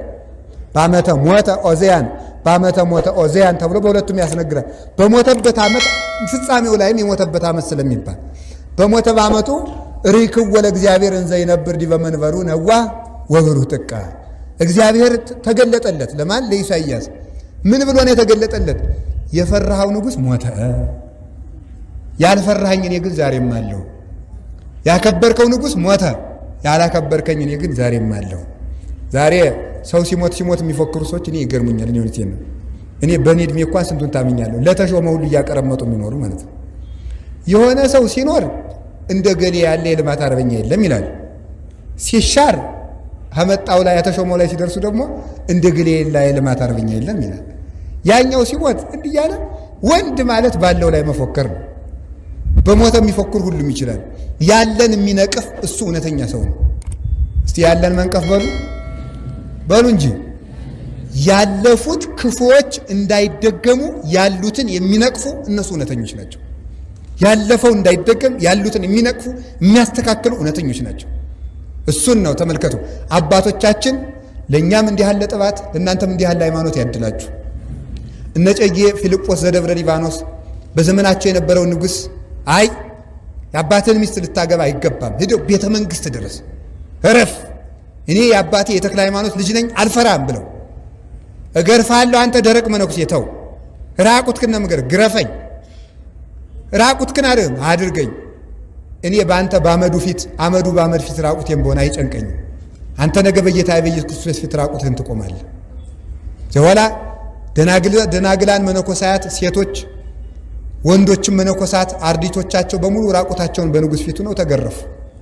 ደስ እያላቸው ነው የወጡ። በእውነቱ ማለት ነው ደስ እያላቸው ወስዳችሁ ውሃ ከሌለበት አለት ላይ እሰሩት ቢል እዚያ ሲሄዱ ገርፈው አቡነ ፊልጶስን ከጽኑ አለት ላይ ወስዳችሁ ጣሉ ሲባል አለቱ ላይ ሄደው እስተ ሁሉ ባሕርት በመለኮቱ የእግዚአብሔር ግዛቱ በሁሉ አለ። እስኪ በሉ የእግዚአብሔር ግዛቱ፣ ይህም የእግዚአብሔር ግዛት ነው ብለው ወጋማ አለት ላይ ሄዱ። ውሃ ፈለቀላቸው፣ ጠጡ። አፈር ከሌለበት ላይ አፈር አምጥተው ተኮትኩተው የሃይማኖታችን ፍሬ ነው ብለው ለንጉሱ እሸት ላኩለት። ላሰደዳቸው ንጉስ ማለት ነው። እንዲህ አድርገው ነገስታትን የሚገስጹ አባቶቻችን ነበሩ። ኢሳይያስ በመፍራቱ ግን የትንቢት ጸጋው ተገፈፈ። ዛሬ ቤተ ክህነት እንዳይደመጥ፣ ሊቃነ ጳጳሳት እንዳይደመጡ፣ እኛም እንዳንደመጥ፣ እናንተም እንዳትደመጡ የሆነው ቀላል የሆነው መፈራታችን የቀረው በምንድን ነው መስላችሁ? ፈሪ ስለሆነ ነው። መፍራት ግርማን ያሳጣል፣ ሞገስን ይገፋል። የክርስቲያኖች ግርማቸው እውነትን መናገራቸው ነው። ስንፈራ ጸጋችን ይገፈፍና ፈሪዎች እንሆናለን። የበለጠ ፍርሃትን ይጨምራል። ፍቅር ፍርሃትን አውጥቶ ይጥላል ይላል። ፍቅር በሉ፣ ፍቅር ፍርሃትን አውጥቶ ይጥላል በሉ። እስኪ በሉ፣ ፍቅር ምንን አውጥቶ ይጥላል? ፍርሃትን አውጥቶ። እግዚአብሔርን ስንወደው ነገስታትን የምንፈራበት ፍርሃት ወጥቶ ይወድቃል ማለት ነው። ሰይፍን የምንፈራው፣ ረሃብን የምንፈራው፣ ጦርነትን የምንፈራው፣ ችግርን፣ መታሰርን የምንፈራው ፍርሃት ወጥቶ እንዲወድቅልን ምን ማድረግ ይገባል ሲባል የእግዚአብሔር ፍቅር ዛፉን በውስጣችን ስትተከልልን ማለት ነው። ስለዚህ ይሄንን ደግሞ የፍርሃት እሾህ ነቅላ የምትጥል ንስሐ ናት። ዘዋላ 8 ዓመት የትንቢት ጸጋው ተገፎበት ከኖረ በኋላ ማትፈራኝ ማታከብረኝ እኔ ያለው የፈራኸው ግን ሞተ በሉ። የፈራኸው ሞተ በሉ። የማትፈራኝ አለው፣ ያከበርከው ሞተ፣ የማታከብረኝ አለው። አሁንም የሚያከብረንን እንድናከብር የማያከብሩንንም እንድንወቅሳቸው እግዚአብሔር ልቡና ያድለን። እዚህ በኋላ እግዚአብሔር አሁንም ወደ እስራኤል እምልከው መምህር አጣሁ አለው። አይ እግዚአብሔር እኮ ቸርነቱ ወደ እስራኤል እምልከው መምህር አጣሁ አለው። አሁን እግዚአብሔር ሰው ያጣል። ሰው ቢያጣ ወፊቷ ትሰብክለታለች።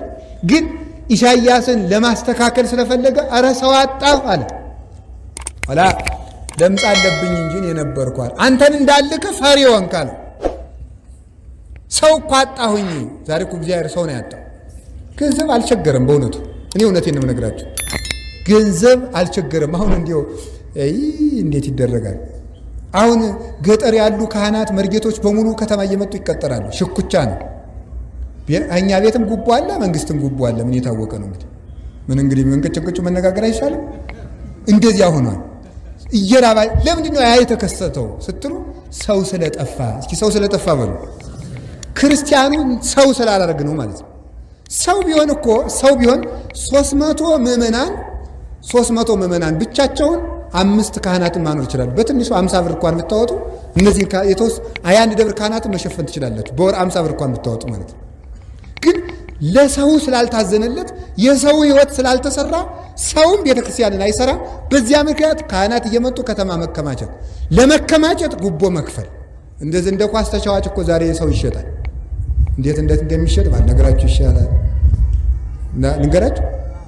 ወረ ለወሬ መቸኮል ምን ያደርግላችኋል? የእኛን ኃጢአት አውቃችሁ። ሰው ይሸጣል ዛሬ። አንድ ሰው ከፍሎ በአባቱ ቤተ መንግስት በቤተ ክርስቲያን ከፍሎ ተቀጠረ ማለት ሰው ተሸጠ ማለት ነው። ክርስቶስ ሰውን በደሙ ነፃ አውጥቶት ነበር። ዛሬ ሰው ይሸጣል። ያ የሆነበት ምክንያት ሰው ስለጠፋ ነው። እና በዚህ ዘመን መሆን የሚያስፈልገው ምን እንደሆነ ታውቃላችሁ? ሰው ወስቲ በሉ፣ ሰው በሉ። እግዚአብሔር ሰው አጥቷል።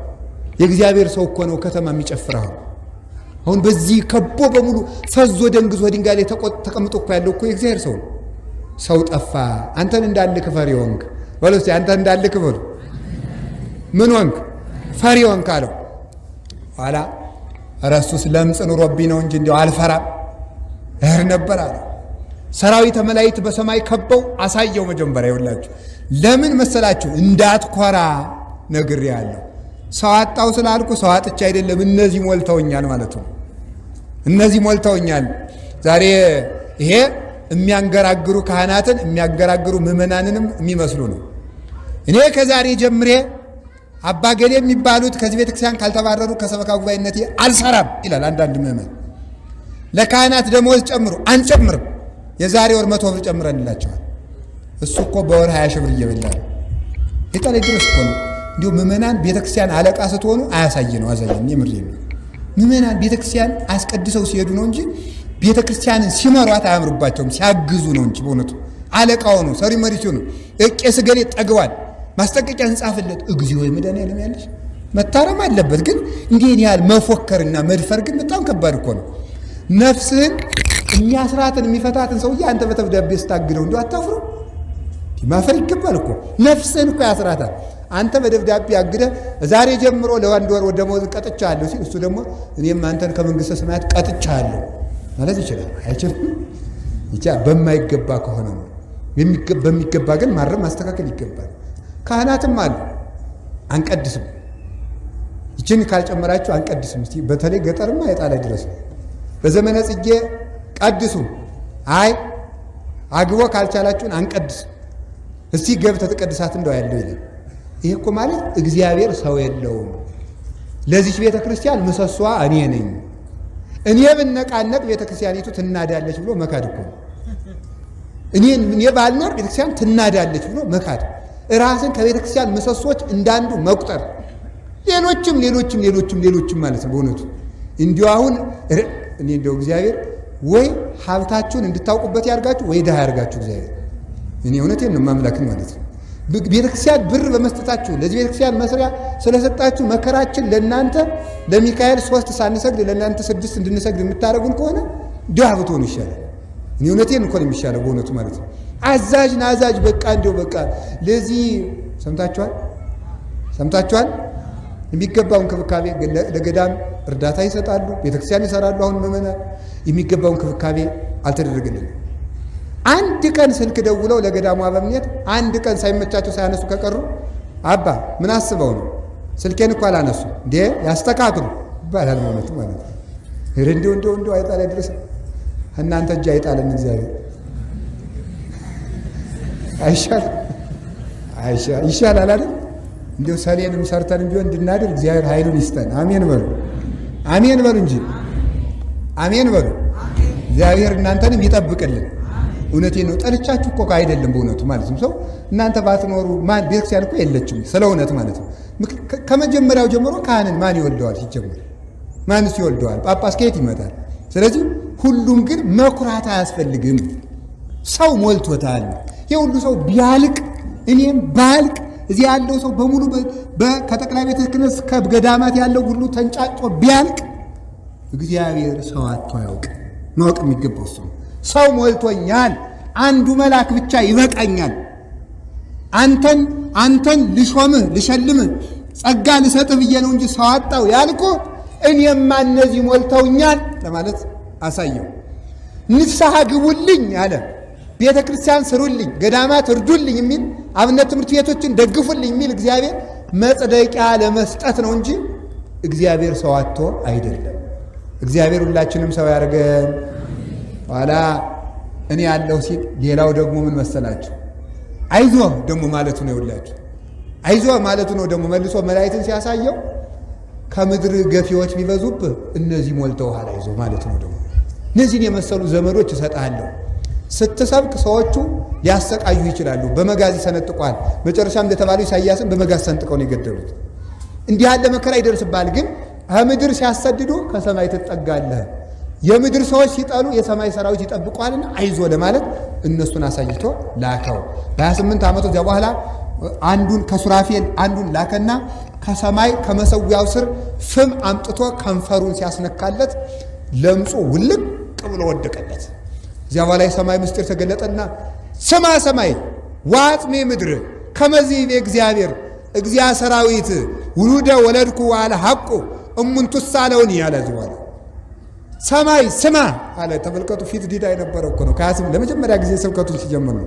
በሉ ሰማይ ስማ በሉ፣ ምድር አድምጭ። እግዚአብሔር እንዲህ ይላል፣ ልጆችን ወለድኩ አሳደግኩ፣ እነሱ ግን ካዱኝ። በሬ ጋጣውን አህያም ገዢውን አወቀ፣ እስራኤል ግን አላወቁኝም ብሏል እግዚአብሔር አለ። ያያችሁ ለምንድን ነው በዚህ ስብከቱን የጀመረው?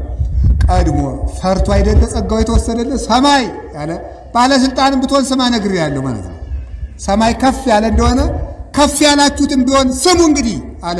ምክንያቱም ጸጋውን ያስገፈፈበት ፍርሃቱ እንደሆነ ስግም ዋጽሚ ምድር ድሃም ብትሆን ስማ። ድሃ ስለሆንክ እግዚአብሔር የሚራራልህ እንዳይመስልህ።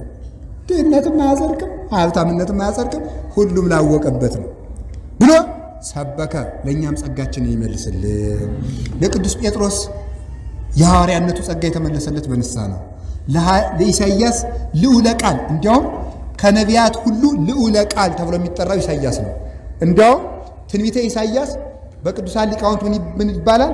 የብሉይ ኪዳን ወንጌል ይባላል። ትንቢቱ የብሉይ ኪዳን ወንጌል በሉ እስቲ ምን ማለት ነው? ወንጌልን በቀጥታ በደረቅ አዲስ ቀጥ አድርጎ የተናገረ ድንግል በድንግልና ትጸንሳለች ያልደረሰበትን ዘመን አቅርቦ ፊቱ ላይ አድርጎ ድንግል በድንግልና ትወልዳለች ስሙም አማኑኤል ይባላል ብሎ ከፊቱ ያለን መጽሐፍ እንደሚጽፍ እንደሚያነብሰው ትክ ብሎ የድንግል ማርያም ድንግልና አማኑኤል ብሎ ስሙን ከነግብሩ በሙሉ የተናገረ በንስሐ መነጽር ነውና ንስሐ የተወሰደ ጸጋ ይመልሳል። ለቤተ ክህነቱም ለቤተ መንግስቱም ለክርስቲያኖችም ለገዳማቱም ለቤተ መቅደሱም እግዚአብሔር ጸጋችንን ይመልስልን፣ ጸጋችንን ይመልስልን። ሌላው ንስሐ የምትሰጠው ሀብት ቤተ መስካይ ይእቲ ለህርቱማን ለተዳደፉት ለጎስቋሎች ለድሆች መጠጊያቸው ናት ይላል። ማን? ንስሐ። ንስሐ የድሆች መጠጊያቸው ናት። የድሆች መጠጊያቸው ናት የተባለችው ስለምንድን ነው? ከሞት ስለምታድናቸው ነው። ከሞት ስለምታድናቸው ነው። እንደምታውቁት ደጋግሜ እንደነገርኳችሁ መጠጊያ በሌለን ሰዓት ንስሐ ገብተን ኃጢአታችን ካመን ከአውሬ አፍ እንኳን ብንሆን እንመለሳለን። ባለፈው እንደተነጋገርነው የእስራኤል ንጉሥ ምናሴ ኢሳይያስን በመጋዝ ሰንጥቆ የገደለው ማለት ነው። ጨካኝ ንጉሥ፣ ልጁን አርዶ ለጣዖት ያቀረበ መስዋዕት ያቀረበ ጨካኝ ንጉሥ ነበር። እግዚአብሔር ነግሮት አልሰማ በማለቱ አሕዛብ መጥተው ይገርማቸዋል እኮ በብረት ሳጥን ቆልፈው እዘውት ሄዱ ሊያቃጥሉት ማለት ነው። ከሳጥኑ ውስጥ ሆኖ አቤቱ አምላኬ ሆይ ላልበደሉት ለአብርሃም ለይስሐቅ ለያዕቆብ አይደለም ንስሐን የሰራኸው ለእንደኔ ላለ በደለኛ ነውና ከፍ ብዬ ሰማይን መመልከት አይቻለኝም፣ በቸርነትህ ማረኝ። አልቦ ሁልቅ ለሳይለ ትእዛዝከ ወአልቦ መስፈርት ለሳይለ ትእዛዝከ፣ ለቸርነትህ ቁጥር ስፍር የሌለ አምላክ ሆይ በምሕረትና በይቅርታ ዓይን ተመልከተኝ ብሎ ሲያለቅስ ቅዱስ ሚካኤል መጥቶ ከነሳጥኑ ነጥቆ መልሰው። ስለዚህ ይህ ጎስቋላ አቅማቶ ሰራዊቱ አልቆ በግፈኞች እጅ ተይዞ ሞት ብቻ ሲቀረው ተነጥቆ እንዲመጣ ያደረገችው ንስሐው ናት። ንስሐ ከተሳለ ሰይፍ ከነደደ እሳት ታወጣለች። ከ3 ቀን በኋላ ነነዌ ትገለበጣለች ተብሎ የዳነው በምንድን ነው? በንስሐ ነው። ንስሐ በሰው ላይ የታዘዘውን እሳት ከዛፍ ላይ አውርዳ ታበርዳለች። ለነነዌ የታዘዘው እሳት የሚገርማችሁ ከዛፍ ላይ ነው ያረፈው። በዱሩ በገደሉ መብረቅ እኮ ከዛፉ ላይ የሚያርፈው እኮ ለምን እንደሆነ ታውቃላችሁ? ሰው አይገባው። አጠገባችን እንደው የሚገርማል። በህይወቴ ዘመን በጣም የሚደንቀኝ አንድ ያየሁት ስለ መብረቅ ቤተ ክርስቲያን ውስጥ መጥቶ ምን የመሰለውን ጽድቅ መጥቶ ተደ ሰው ግን አይገባው። እኔ የመሰለኝ ነው። እዚያ አካባቢ ያላችሁ ካህናትም ሆነ ዲያቆናት፣ አቃቢም ሆነ መነኩሴ፣ አስተዳዳሪም ሆነ ዲያቆን ወይም አስቀዳሽም ሆነ ሰበካ ጉባኤም ሆነ ህዝብ ተጠንቀቅ፣ በድላችኋል። አሁንም እዚህ ያለው ታቦት በቸርነቱ ከልክሎኝ እንጂ እናንተ ላይ ላወርደው ነበረ፣ የቅዱሳን ምልጃ ነው ብሎ ከዛፉ ላይ ማውረዱ ይመስለኛል ነው እንግዲህ ይመስለኛል። ምክንያቱም የነነዌ ሰዎች ሲያለቅሱ እሳቱን ወርዶ ዛፉን በልቶ ከምድሩም አንድ ስንዝር በልቶ ተመልሷል ይላል። አጠገባችን ትልቅ ዛፍ ሲወድቅ እንኳን ለእኛ የነበረው ነገር ዛፉ ላይ እንዳረፈልን ማወቅ ይገባል። ቀጥሎ እኛንን ማለት ነው። ዕቃ ሲሰበር ለእኛ የታዘዘው በዕቃችን ላይ እንዳረፈ ማየት ይገባናል። በእውነቱ ማለት ነው። ሲጠፋን ጭምር አንድ አካላችን እንኳን ሲጎል እጣታችን እንኳን ቢሰበር ነፍሳችን ልትጠፋ ነበር፣ ለዚያ በጣታችን ላይ አለፈ ማለት ይገባል። ደሎኒ ዘሃይመምከኒ ያስጨነከኝ ለመልካም ሆነልኝ ብሎ እንደ ቅዱስ ዳዊት መዘመር ይገባል።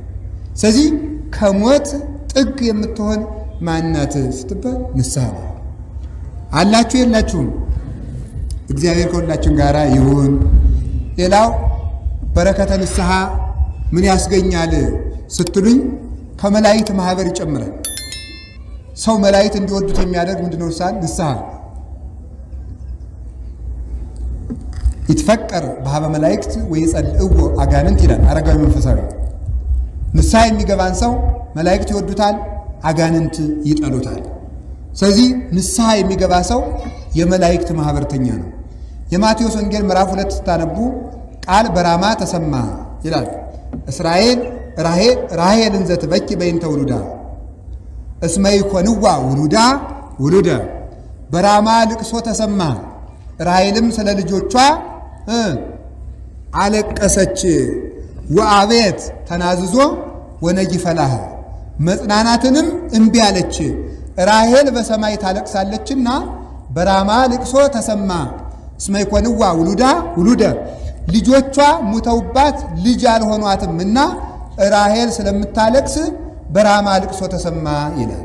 ባጭር ቃል ከያዝነው ርዕስ ጋር ለማገናኘት ራሔል የተባለች መንግሥተ ሰማያት ናት ይላሉ ሊቃውንት። ራሔል ልጆቿ ልጅ አልሆኗትምና አለቀሰች ማለት መንግሥተ ሰማያት የሚገባባት አታ አዘነች ማለት ነው። የሚገባባት አታ አዘነች። ኩሉ አረ ወህቡረ አለወ ሁሉም ተካክሎ በደለኛ ሆነ ማለት ነው። አንድስ እንኳን ወይ ከገዳም ወይ ከመቅደስ ወይ ከሕዝብ መንግሥተ ሰማያት የሚገባልኝ አጣሁ ብላ አዘነች። ቃል በራማ ተሰማ። ራማ ብሂል ልዑል መካን ይላል መጽሐፍ። ራማ ማለት ሰማይ ወይም ከፍ ያለ ቦታ ማለት ነው። እንግዳ ሰማይ ወይም ልዑል ማለት ነው። ልዑል ማለትም እግዚአብሔር ነው። ምን ማለት ነው? እግዚአብሔር መንግሥተ ሰማያት የሚገባለት አጥቶ አዘነ ማለት ነው። በራማ ለቅሶ ተሰማ ማለት እግዚአብሔር አለቀሰ ማለት። እግዚአብሔር አለቀሰ አያለቅስም፣ አዘነ። አይ ሰው እንዲሁ ነው ግፈኛ ይሁን ቀድሞ ባሪያ በአምሳሌ ቢፈጥረው ኃጢአት ሰርቶ በልቶ ጠጥቶ ጠግቦ ከገነት ወጣ። ሙቸለትም ሰው ለገነት አልሆነ አለ ብሎ እግዚአብሔር አዘነ ማለት ነው። ይሄ በራማ ተሰማ የተባለው ሰውና መላእክትን የሚያሳዝናቸው የሰው በደለኛ መሆን ነው። እግዚአብሔር ሁልጊዜ በሰው በደለኛ መሆን ያዝናል። ይሄንን ሐዘን የሚሽረው እግዚአብሔር እንዳያዝን የሚያጽናናው እግዚአብሔርም እኮ ያዝናል በእውነቱ። መላእክትንም ደስ የሚያሰኛቸው ይሄንን ሐዘን የሚያስወግደው ንስሐ የሚገባ ነው። ስለዚህ ኃጢአትን ካላደረጉ ከ99ኙ መላእክት ይልቅ ንስሐ በሚገባ በአንድ ኃጢአተኛ በሰማይ መላእክት ደስታ ይደረጋል ይላል ሉቃስ 15 ላይ። ንስሐ በሚገባ አንድ ኃጢአተኛ በሰማይ መላእክት ደስታ ይደረጋል። የዮሐንስ ወንጌል ምዕራፍ 4 ስታነቡ ጌታ ያችን ሴት ብሎ ምንድን ነው ያላት? ውሃ ስጭኝ አላት። ውሃ አልሰጥም። ተከራከሩ ከምንፈልገው ርዕስ ለመድረስ ነው። እዛ በኋላ እሷን አዳናት፣ ንስሐ አስገባት። ንስሐ ከገባች በኋላ ጌታ ውሃ ስጭኝ አላላትም ይላሉ ሊቃውንት። ቀድሞ ውሃ ስጭኝ ብሏት ነበር። በደንብ ስሙ። ንስሐ ከገባች በኋላ ግን ውሃ ስጭኝ አላላትም። እምቢ ብላው ሳለ ኧረ ተይ ስጭኝ እያለ ለምኗታል ውሃውን።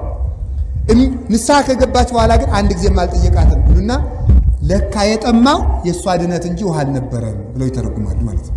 ውሃ ጠማኝ ማለት ያንቺ መዳን ጠማኝ፣ እርኩሰትሽ ለቆሽ ንጹሕ ልጅ እንድትሆኝ ይፈልጋለሁ ማለቱ ነበረ። እግዚአብሔርን የሚርባው የሰው መዳን ነው። እግዚአብሔርን የሚጠማው የሰው መዳን ነው። እግዚአብሔር የሚደሰተው በሰው መዳን ነው። መላእክትም ደስ የሚሰኙ በሰው መዳን ነው። ስለዚህ እግዚአብሔርን ለማስደሰት ጥላ ከምትገዙ፣ ሻማ ከምታመጡ፣ 100 ሺህ ብር 100 ሚሊዮን ብር ከምትሰጡ ንስሐ ገቡ። እግዚአብሔር ደስ የሚለው ንስሐ ስንገባለት በሙሉ የኛ በጣሳ ወይ ጉድ እናንተ ሺህ ከዋክብት እልፍ አእላፍ ትልፊት ምልፊት ከዋክብት ያሉት እግዚአብሔር በአንድ ቆንጣሳ ሻማ እናንተ መብራት ስላስገጠምክለት ደስ የሚለው ይመስላል።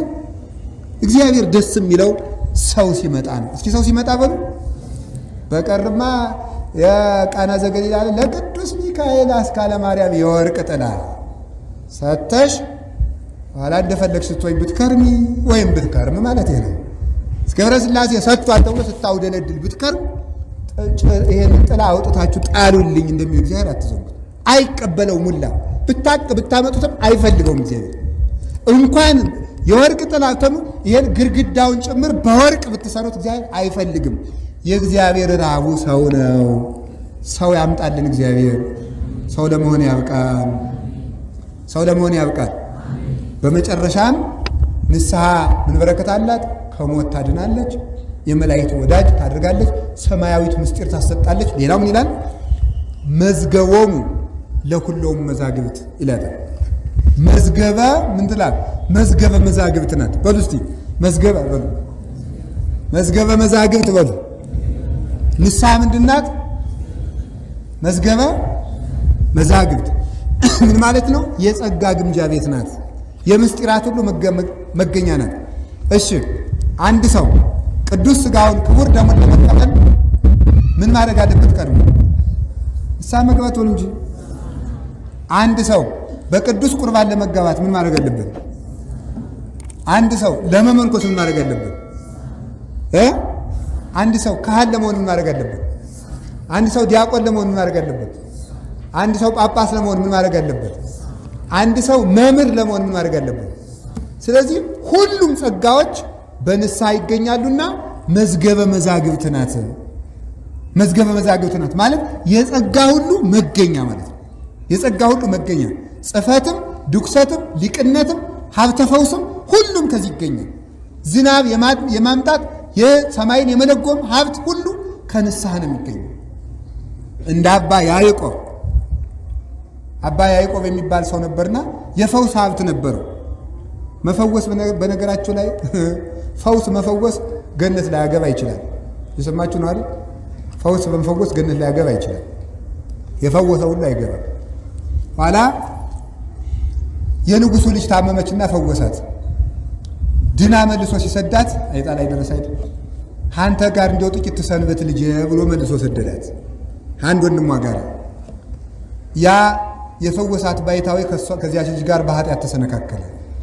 በኃጢአት ተሰነካክሎ ሲቆይ ዕዳ ትናገርብኛለች፣ እንግዲህ ለንጉሱ እንዲህ አድርጎ ከክብር አሳነሰ ብላ የተናገረች እንደው ታስገድለኛለች ብሎ ገደላት። እሷን ደግሞ ሌላ ኃጢአት። ወንድሟንም ይናገርብኛል ብሎ ገደለ። ደግሞ ሌላ ኃጢአት። ደንግጦ 40 ዓመት ብሎ ከበረሃ ወደቀ። 40 ዓመት እያለቀሰ የአምላኬን ፊት እንደሆነ ያየው ይሆን እያለ ሲያለቅስ እግዚአብሔር ይቅር ብሎኝ ይሆን እውነት ወይስ እንዴት ነው እያለ በልቡ ያወጣ ይወርዳል። እግዚአብሔር ቸርነቱ ይቅር እንዳለው ለማሳወቅ በሀገሩ ላይ ድርቅ አመጣ። እንዲሁ በጣም እኮ ነው የሚገርመው። ኋላ ጳጳሳቱም ካህናቱም ሕዝቡ ነው ሱባኤ ገቡ። በምን በደላችን ነው ይቅር በለን ብለው ሱባኤ ሲገቡ አይ በእናንተም ኃጢአት አይደለም በሕዝቡም ኃጢአት አይደለም አባ ያዕቆብ ይጸልይላችሁ ብዬ ነው። የኋላ ዝናብ ይዘንብላችኋል። አባታችን ዝናብ ቀርቶብን ይጸልዩልን። ኧረ እኔ ወይ አስቀርቸው ይሆናል እንጂ እኔ እንኳን አላዘንም ብሎ ጸልይ አሉት። ሲጸልይ ዝናብ ዘነመ። ይቅር እንዳለው በዚህ አወቀ። ስለዚህ ሀብተ ፈውስ ብቻ ሳይሆን ሰማይን የሚያዝበት ጸጋ የመለሰለት በምንድን ነው? በንስሐው ነው ማለት ነው። ስለዚህ ንስሐ የጸጋ ግምጃ ቤት ናት። ዝናብ የማዝነብ የፈለጉ አራዊትን የመለጎም በሙሉ ማርያም ግብፃዊት የሚገርማቸው በእውነቱ ስትጸልይ ከፍ ብላ ያቺ ቤተ ክርስቲያን ስትሄድ እንኳን የተሻለ ወንድ ባገኝ ብላ ነበር የምትመጣው። ያቺ ዘማዊት ምንም እርኩሰት ያልቀራት ያቺ ሴት ንስሐ ገብታ በበረሃው ከቆየች በኋላ ስትጸልይ ክንድ ሙሉ ከፍ ብላ ትጸልይ ነበር። ስትሞት እንኳን አስከሬኗን የሚቀብረው በድኗን የሚቀብረው ቢመጣ አናብስት ለበድኗ አባ ዞሲማስ እስከሚመጣ ድረስ አናብስቱ በላይና በታች ነው ከሌላ አራዊት እየጠበቁ ነው የተገኘ። አራዊቱን የምትገዛ ሆነች። ሙታ ጻድቅ መዊቶ ይኮንን ረሲያነ ጻድቅ ሰው ሙቶ እንኳን ዝንጎችን ይገዛል። በቁማ የዝሙት ባሪያ የነበረችው ማርያም ግብፃዊት ከሞተች በኋላ ግን አናብስትን በንስሐ ገዛቻቸው። እዚያ በኋላ ማን ያቃብረኛል ብሎ ቅዱስ ዞሲማስ ሲያዝን አናብስቱ መቃብሯን ቆፍረው አቃበሩት። ሆኖት ማለት እንዲህ ያለ ጸጋና ሀብት የሚገኘው እንደ ቅዱስ አትናስያ መላእክትን ለማሳረግ ሀብት የሚገኘው በምንድን ነው ካላችሁኝ፣ በንስሐ ነው። እስኪ በንስሐ በሉ። መንግስተ ሰማያት በር የሚከፈተው በንስሐ ነው። ወይ ረክብ ሞገሰ ጸሎት፣ ሞገሰ ጸሎት የሚገኘው በንስሐ ነው። እስኪ ሞገሰ ጸሎት በሉ። ሞገሰ ጸሎት ማለት ጸሎቱ ኃይል የሚያደርግ ማለት ነው። ሰማይኩ ጸሎተከ ሪኩ አንባከ የሚባል እንባው የሚታይለት ጸሎቱ የሚሳምናለት የጸሎት ሞገስ የሚባለው ከመናገሩ ተፍጻሜት የሚያገኝ ጸሎት ያለው ሰው መልስ የሚያገኘው ሰው ንስሐ ሲገባ ነው። ንስሐ የዚህ ሁሉ ጸጋ ግምጃ ቤት ናት። ስለዚህ መዝገቦም ይእቲ ለኩሎም መዛግብት፣ ንስሐ የጸጋዎች ሁሉ መገኛ ናት። ንስሐን የሰራን ስብሐት ለዘመጻ ወአድኀነነ ወመሐረነ በቃሉ በይንተ ንስሐ እንዘይብል ነስሑ ወእመኑ እስመ ቀርበት መንግሥተ ሰማያት። መጥቶ ወደዚህ ዓለም መጥቶ ሰው ሆኖ መንግሥተ ሰማያት ቀርባለችና ንስሐ ግቡ ብሎ ላስተማረ በንስሐም እንድንድን የድነት በር ለከፈተልን ለእግዚአብሔር ክብር ምስጋና ይግባው። አሁን ንስሐ ስለ ንስሐ የምትማሩበት ዋናው ምክንያት እንደ ግኖስቲክ ማለት የእውቀት ሰዎች ማለት ነው። የእውቀት ሰዎች ምን የእውቀት ሰዎች እንድትሆኑ ሳይሆን ከእያንዳንዱ እኔ ባለፈው ነግሬያችኋለሁ። ንስሐን ስንጨርስ የንስሐን ርዕስ ስንጨርስ ሌላ ርዕስ ወይ ስለ ጸሎት እንቀጥል ይሆናል። እግዚአብሔር ያውቃል የምንቀጥለውን ጸሎት። ንስሐን ስንጨርስ ሁላችሁም ንስሐ ገብታችሁ መጨረስ አለባችሁ። አደራችሁን በሕያው እግዚአብሔር ይዣችኋለሁ። በሕያው እግዚአብሔር ብዬ በእውነቱ ግዝት ነው ይሄ፣ ሌላ አይደለም። በቃ ማንኛችሁም የሚቀርባችሁ ንስሐ ቤተክርስቲያን ንስሐ አባታችሁ ሁላችሁም ንስሐ መግባት አለባችሁ። ለምን? አንደኛ ከመቅሰፍት እንድትተርፉልኝ ይፈልጋለሁ። ሁለተኛ መንግሥተ ሰማያት እንድትገቡ ይፈልጋለሁ። እንዲያ እንዲሆን ንስሐ ግቡ። እናንተም ደክማችሁ እኔም ደክሜ ድካማችን እግዚአብሔር ከንቱ ያስቀርብን። ስብሐት ለእግዚአብሔር ወለወላዲቱ ድንግል ወለመስቀሉ ክቡር። ይቆየን።